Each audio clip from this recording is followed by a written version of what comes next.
यदा यदा हि धर्मस्य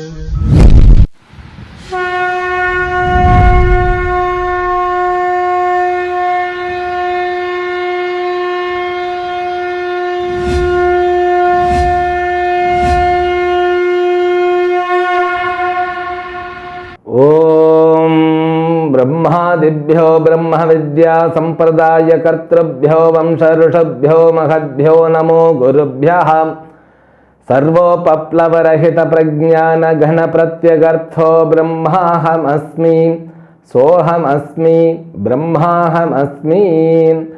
ओम प्रपन्न पारिजाताय तोत्रवेत्रैकपाणये ज्ञानमुद्राय कृष्णाय गीतामृतदुहे नमः। May the Almighty Shri Lord Venkateshwara bestow all kinds of prosperity, wealth, health and eternal happiness with Paripurna Lakshmi Katakshams to you and the entire your family members and your friends. Let us begin Bhagavad Gita. Today we are going to have the summary of 9th chapter. The name of the chapter is known as Raja Vidya Raja Guhya Yogam. Raja Vidya means what? The supreme knowledge, supreme education, that which gives complete clarity about the life, that which connects us with the totality means Ishvara, and that which liberates us from all the bonds of karma. The result of karma, which is in the form of bondage, that's what is liberated from us. And that also which removes all the knots about past and about future, at the same time about present too. These knots are making life so complicated one. Therefore it is known as Raja Guhyam. Guhyam means secret. Raja Guhyam means supreme secret among all other secrets. Because life is endowed with secrets, full of secrets, because we are kept unknown to next minute. That is what the life is. Bhagavad Gita brings a proper angle to analyze and understand these all aspects of life. Everything is analyzed. Everything, your physical things, subtle things, causal things, and what is there in the body, everything is being analyzed. And what exactly the world, because the perception before studying Bhagavad Gita which we had on the world, it was entirely different and useless too. I am very bold to say this, because once you study scriptures, then alone you can have a proper perception. These eyes are not enough, like Ramakrishna said to Vivekananda.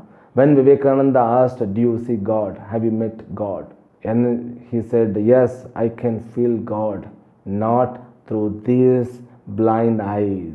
These eyes are limited, therefore it's equal to a blind. We have to be very careful while realizing about this world and me, because that's your personal man, that's your personal.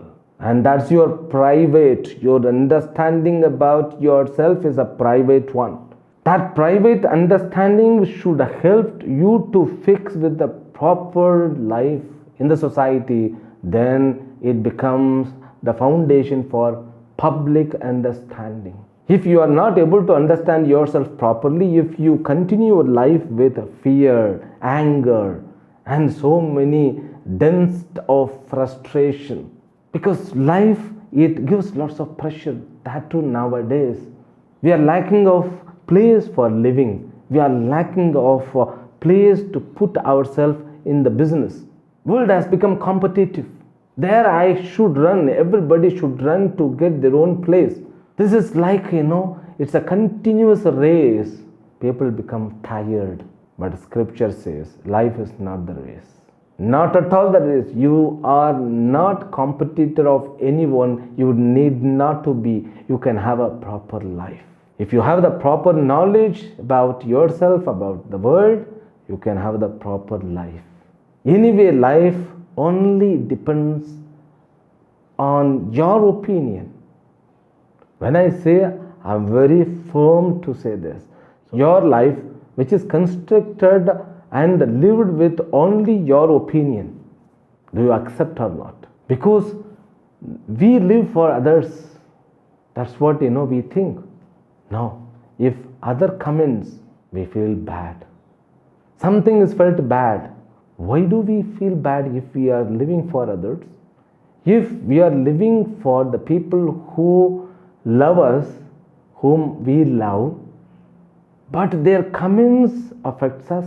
If we make any comment, they also feel bad. The life has got something more to understand. That understanding more with the help of scriptures, it becomes better understanding about our life. We need to have better understanding about everything. The body is given with lots of intellectual aspects.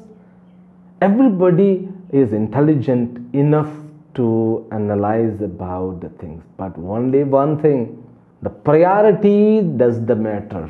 When you give the priority to temporary targets, the permanent target is left, is missed.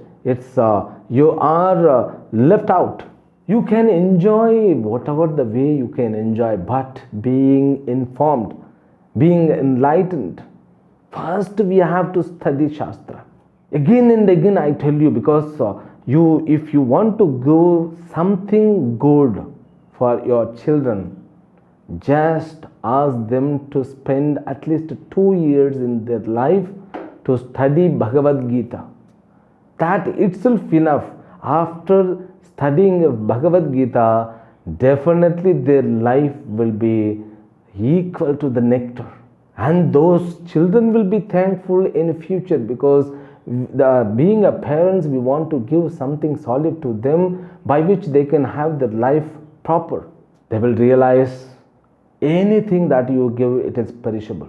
In the form of money, in the form of health, in the form of wealth, in the form of power, in the form of position, or in the form of all dignities, whatever you provide them, these things should be provided. I'm not saying, I'm not denying not to do, but you should provide which is eternal, which will make them eternal, which make them feel everything is eternal, which make them feel they are complete. All inadequacy can be driven away. Is there any knowledge? That knowledge is called the 9th chapter, Raja Vidya Raja Guhyam.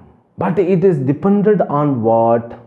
Little bit your personal interest with small amount of preparation. 8th chapter dealt with Saguna Upasana.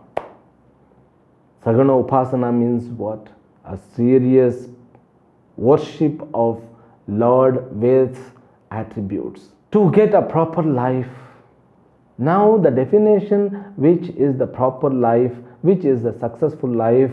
So everybody, they give different opinion, but you cannot shake the opinion which was created or established, constructed by our rishis. They have told in solid way, this is the successful life.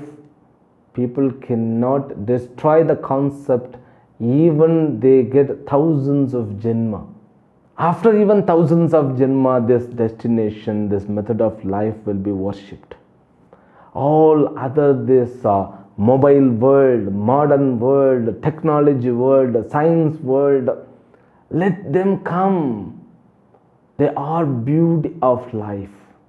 Everything we need to have mobile, we need to have science, we need to have technology development, we need to reach more than moon or Mars, Jupiter, we need to reach.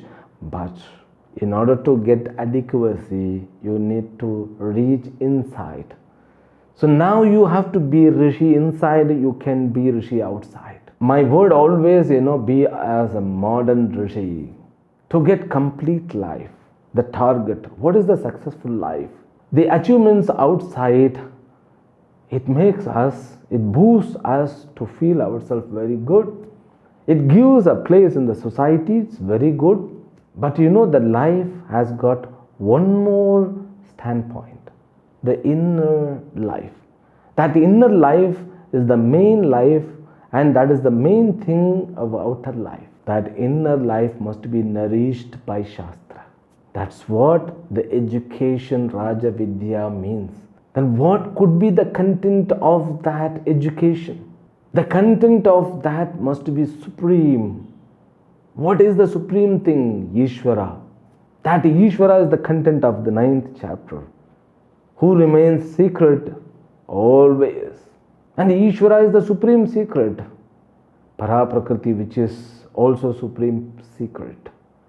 And the method Ishvara has developed this world is also supreme secret.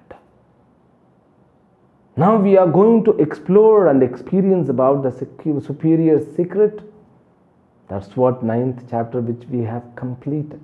Swamiji, these things you should have told before beginning the chapter. No.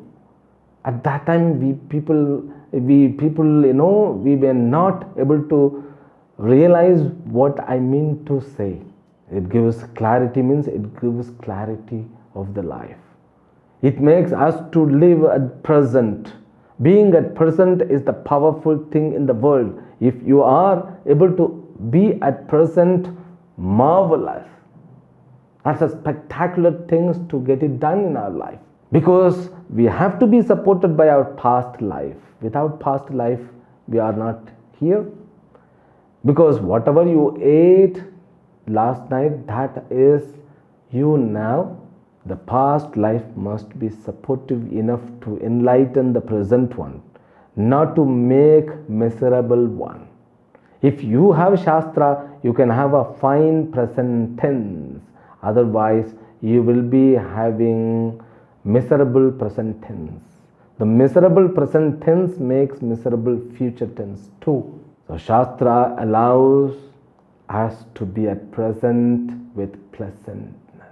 That's what the glory of this education. In the first 3 verses, Bhagavan Krishna introduces the content is entirely different than the 8th chapter.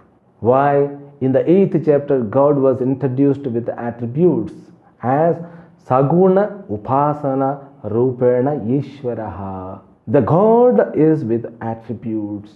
Using that God with attributes to reach the lokas which towards up. This upper lokas up to Surga Loka, Brahma Loka. That can be the target. After death, gradually you are taken to that loka, you will be liberated from there. That is worldly higher destination, material higher destination. You can live a successful life and you can reach moksha afterwards. But Krishna doesn't want it. Though Krishna told in the 8th chapter about the Saguna Upasana, that Saguna Upasana should be utilized to gain qualification in order to worship Nirguna Upasana. Why? Because by that alone we can be at present, we can get liberated here, now. Shastra means it should give liberation now. It should make me understand now. It should give Ishvara Darshanam now. In this life itself, with this body itself, I should be able to experience the freedom. I should be able to feel the liberation now, only through Nirguna Upasana. But that Nirguna Upasana means what? God is understood without attributes. For that we need to have Upasana. What is that Upasana? That Upasana which is with attributes. Saguna Upasana, but having destination or goal, motto towards Nirguna Upasana. Nirguna Ishvara Darshanam or Nirguna Ishvara understanding. That is what our target. Why? Because then alone we will get liberation here and now. Now the target of life is the successful life. It means here and now I will be endowed with complete happiness, complete satisfaction, complete realization, and not endowed with any prejudice, any complex. Though the body is limited, but I won't be taken as a limited one. Therefore, this completeness is our target. Bhagavan Krishna, when he introduces, in the first 3 verses, it says, Jnanam Vijnanam is entirely different content than the 8th chapter, but similar to the 7th chapter. And slowly he introduces the higher nature of Ishvara. He says, Jnana Vijnana Sahitam, which is known as Paraprakriti and Aparaprakriti. And he assures, Ashubhat Mokshase Yajnatva. Yajnatva Ashubhat Mokshase. By knowing which you will be liberated from all your bonds. He assures it in the first words. In the second words alone, he reveals this education is the supreme education among all. It is the highest secret among all other secret. That which is very easy to learn and assimilate. The content also said as Avyayam Na Vyayati, that which doesn't decay, which cannot be distracted. You can get that as your own thing. You become Avyaya Vastu. Then in the third verse, he just introduced what kind of qualifications are required. The qualification is Shraddha. Shraddha means a faith on Guru Vedanta Vakya. Faith on Guru, faith on Vedanta. Now you should not ask what is Vedanta, Swamiji. Vedanta means Upanishad. Upanishad alone is given in the form of Bhagavad Gita. That's what Vedanta. Whatever Vedanta says, it is worthy enough.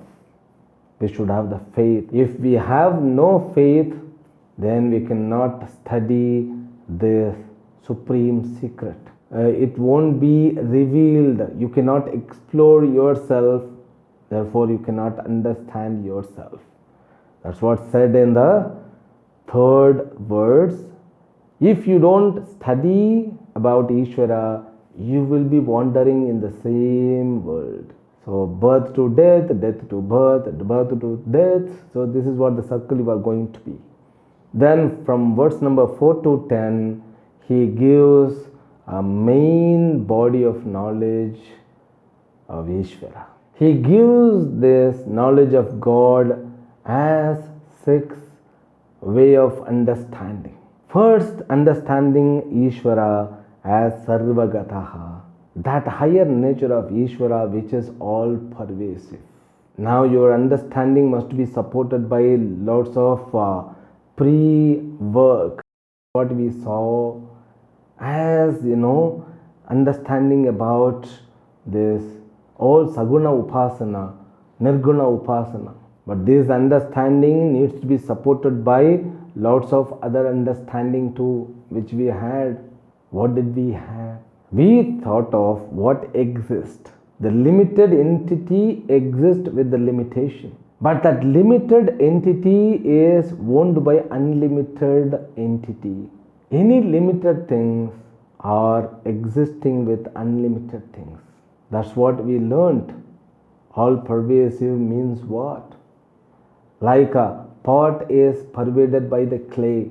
And Avyaktamoti, the second idea is Avyaktam. God is formless.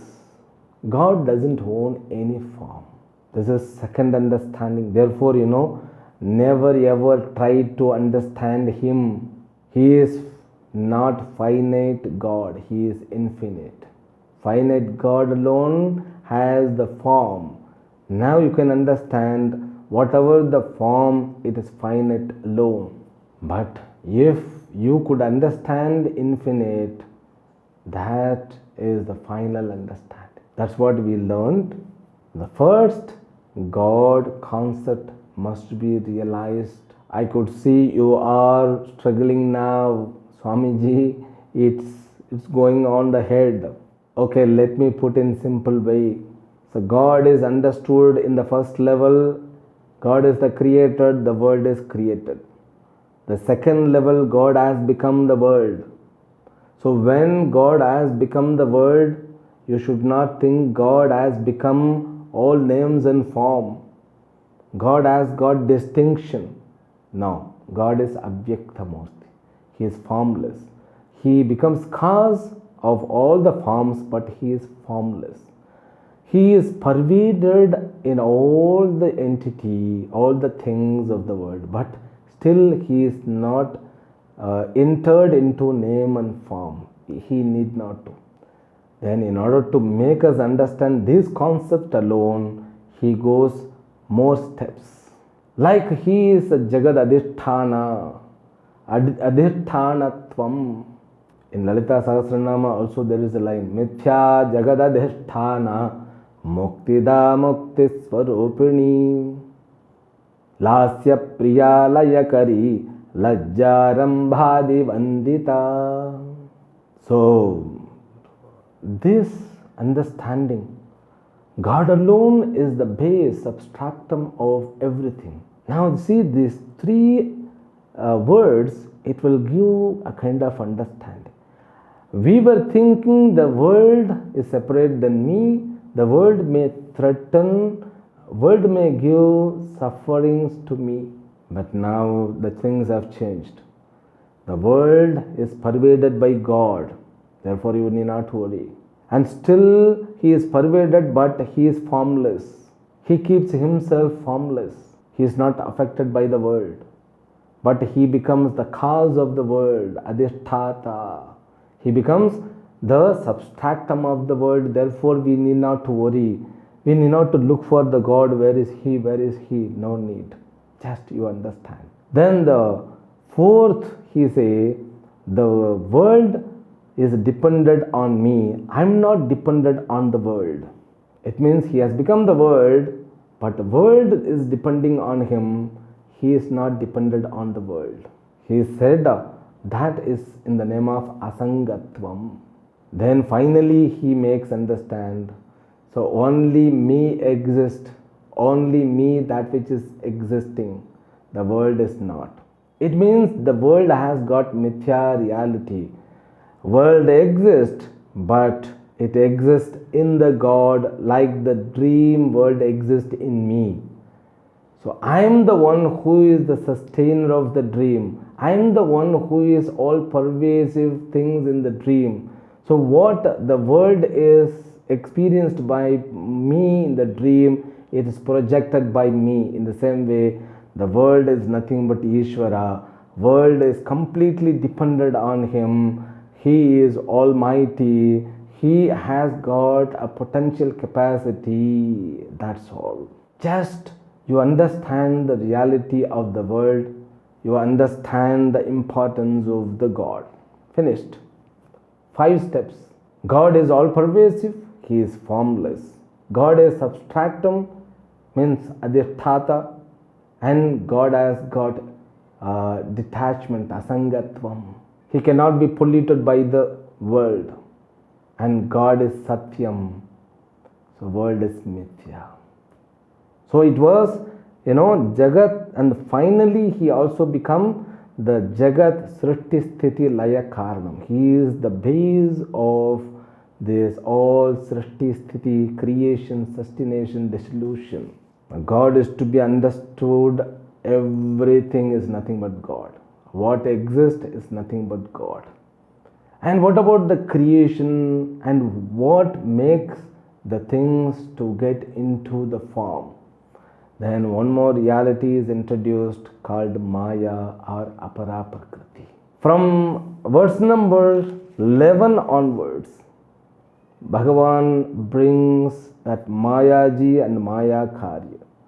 And what makes the life is so interesting? What makes the life is so thrilling? That's what the source is introduced from verse number 11. Sometimes you feel, understanding about God. Is it bas, itna hi hai? Is it this much? Is it only this much? You may feel, no. Every step should be supported by a lots of upasana, balam. The God is to be understood in the 5 steps which have been introduced. I made it in the 7th chapter itself very clear. God is to be understood as a creator and created the world, and God is to be understood as one who has become the Word. Finally, God is to be understood. So God remains with unchanged manner. World comes and goes, and world also not there, only God exists. That's what we saw in 5 steps. And in order to assimilate this fact, we need to have 2 things. One is to understand about Maya, another is to have more abhyasa, practice. Practice means what? Upasana. That upasana will be introduced. So hereafter that continues from verse number 11, and especially this verse number 11, 12, 13, these 3 verses, it talks about the people who is deluded, who is not deluded. So the deluded people, they are not able to understand the Ishvara's concept because they are deluded by Mayaji. Then there are the people who are not deluded by Mayaji because of Punya Phala. They are taking support of Sattva Guna of Mayaji. Therefore they are free from all this Maya Karyam. Mayaji is introduced from verse number 11. So Mayaji means what? Mayaji means that is the potential power by which all suffering happens. Because you just should understand, when I concluded 5 minutes ago, everything is nothing but God. Swami ji, आप क्या बोलना चाहते हैं? ఏమి చెప్పేదానికి వచ్చారు? என்ன சொல்ல வரீங்க? That's what you know. What I want to say is the world is not there. What is there is only God. ठीक है? Then why do we suffer? Why I suffer like a hell? You say only God, and God is also what? He is Ananda Swarupi. That Upanishad says, He is Satchidanandam Brahma, Nitya Ananda Swarupi. God means happiness. So once you say only there is God, then the why I suffer, I should be happy. There where comes the scene of Maya, because Mayaji is making this drama so that we could experience our karma phala. Oh, you only told there is only God, ye karma phala kahan se aa gaya? Where is this karma phala from? Ekkadundi vachindi sir? Engurundi vanduchu? Then Bhagavan Krishna should answer this. He says, this is what Mayaji, it has not come from anywhere else. It is coming from your own buddhi, sir. Acha. So you mean Mayaji exists in me? Of course it exists in you. In the form of what? In the form of 2 kinds of power. What kind of power? Veiling capacity, projecting capacity. That's all. Acha, should I veil? I don't have any bedsheet. I don't have any cover. I don't have any paper. How could I veil? You need not to veil. Your buddhi will take care of it. Acha, how? When you look at a rope as a snake, what happens? Are you taking any bedsheet to veil the rope? So now I am going to see rope as a snake. Where is the snake came from? Because there is only rope. Snake came from where? And what does this snake do? It gives the happiness. Wow, what a beautiful snake. It will drive you like anything. Like the world is nothing but Ishvara. Where the snake comes from? Do you know what the snake means? All fear, all kinds of frustration, all kinds of insecurity, all kind of struggling to get completeness. They come from where? They come from our own kopadi. We have to learn it so that you may not able to catch hold about the concept of Ishvara. But if you keep continuing the study of Bhagavad Gita, Bhagavan will explore everything. We have seen the answers in the 9th chapter, but we have to redigest it. That's what. So every chapter after completing, why I have Simhavalokan of it? Because so that we could assimilate it properly. So properly it will take place in our understanding level. Okay? So Almighty will help for that. Definitely we'll have one more session for the summary.